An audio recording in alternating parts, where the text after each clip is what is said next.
Hello guys, मी जयश्री. मी खूप वेळा म्हणते फेस रेझर करताना की फेसवरचे हेअर वाढत नाहीत, म्हणजे जशी त्याची ग्रोथ असते तसेच ते हेअर नेक्स्ट टाईम येतात. पण खूप मुली जेव्हा पायावरची ग्रोथ असते किंवा हातावरची ग्रोथ असते तीही तशीच येते, कारण खाली त्याचं जे रूट राहतं ते खूप जाड राहतं आणि हेअर खूप थिक येतात. आता हिच्या पायावरचे हेअर तुम्ही बघू शकता. ही 25-26 वर्षाची मुलगी होती आणि तिने कधीही वॅक्सिंग केलेलं नव्हतं.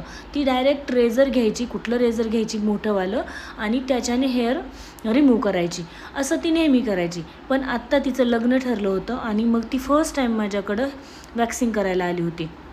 आता तुम्ही बघू शकता तिचे इतके हेअर जाड झालेले होते, एवढे थिक झालेले होते की तिला इतका त्रास होत होता ते केस काढताना. आणि मलासुद्धा खूप त्रास होत होता, कारण त्याचे रूट खूप हेवी होते, खूप जाड होते आणि खूप जास्त ग्रोथ पण होती झालेली. तर तुम्ही जेव्हा करता ना फेस रेझर, तेव्हा मी सांगते तर फेस रेझर जे असतात ते खूप नॉर्मल असतं. ते केस पण खूप नॉर्मल असतात आपल्या हेअरचे, फेसचे. त्याच्यामुळे ती ग्रोथ खूप इझिली कमी होऊन जाते. आणि पायाचे केस हे खूप थिक असतात. तर जसं जिथे तुम्हाला जे टेक्निक यूज करायची आहे तीच करा. कुठलीही टेक्निक कुठंही यूज करू नका. जे लोक बियर्ड वगैरे करतात, दाढी करतात, त्या लोकांच्या रेझरने जर तुम्ही पायावरचे हेअर काढत असाल, आणि सेम त्या मुलीने तेच केलेलं होतं, तर तिचे केस एवढे जाड आले होते की बस तुम्ही बघू शकता की किती तिला त्रास झाला असेल ते केस काढताना. आणि मलासुद्धा खूप त्रास झाला आणि खराब पण खूप वाटत होतं.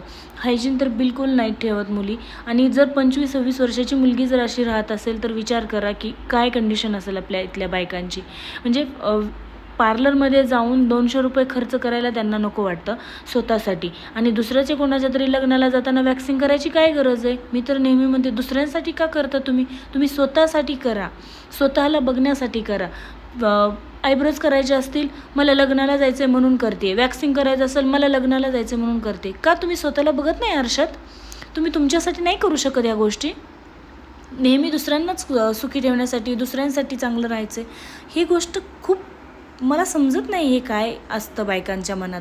खरंच स्वतःला आरशात बघतो ना आपण नेहमी रोज, स्वतःकडे बघतो ना, तर स्वतःची काळजी घ्यायला शिका पहिला, नंतर दुसऱ्यांना सुखी ठेवायला शिका.